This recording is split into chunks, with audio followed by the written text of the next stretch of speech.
एक पिता की दर्द भरी कहानी। एक गांव में एक छोटा सा बच्चा था। उसके पिता तो थे, लेकिन माँ की मृत्यु हो गई थी। पिता सारा दिन काम करता और अपने बेटे को पाल पोस कर बड़ा करता है। वह सारे सुख अपने बेटे को देता है जो एक माँ दे सकती थी। उस पिता ने कभी कुछ नहीं मांगा, सिर्फ इतना ही मांगा कि मेरे बेटे को कोई परेशानी ना हो। दिन बीतते गए, बेटा पढ़ लिख कर अच्छा जॉब भी करने लगता है। वह शहर में रहने लगता है।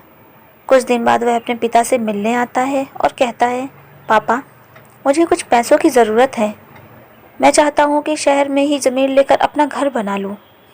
पिता इस बात को सुनकर बहुत खुश होते हैं। सोचते हैं कि मेरा बेटा है, एक न एक दिन नाम करेगा। ज़िंदगी भर की बचाई हुई पूंजी को निकालकर अपने बेटे को दे देते हैं। बेटा शहर चला जाता है और उन पैसों से अपना घर बना लेता है। पिता इधर इंतज़ार करता रहता है कि मेरा बेटा फिर से आएगा, एक ना एक दिन तो मेरे पास ही आएगा। जाएगा कहाँ?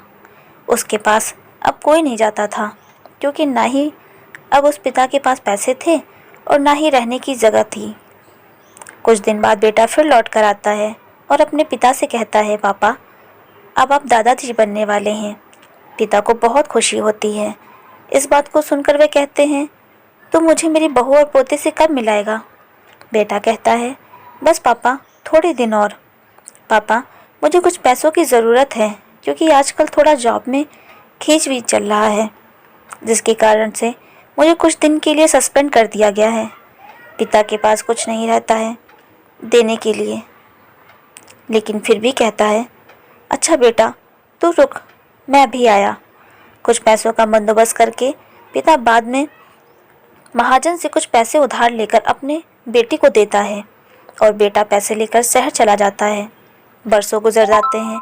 पिता सोचते हैं कि मैं तो अब दादाजी बन गया हूँगा, मेरा बेटा पता नहीं मेरे नाती को लेकर कब आएगा।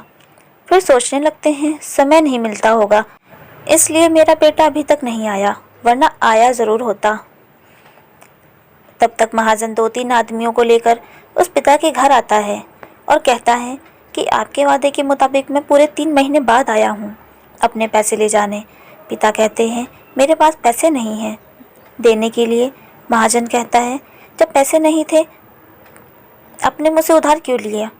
तभी पिता कहता है, ठीक है, रुको, मैं तुम्हारे लिए पैसों का बंदोबस्त करके आता हूँ। और वहाँ के नज़दीकी अस्पताल में चले जाते हैं। वहाँ जाकर अपना ब्लड डोनेट करते हैं और अपनी ये किडनी बेच देते हैं और उस महाजन का कर्ज छुटा कर दे देते हैं। किडनी बेचने के बाद उनकी स्थिति और भी ख़राब हो जाती है और वह उस रात में जी रहे होते हैं कि मेरा बेटा एक दिन ज़रूर आएगा। इस आस में जीते जीते एक दिन पिता की मृत्यु हो जाती है, परंतु उस बेटे को अपने पिता को आग देना भी नसीब नहीं हुआ।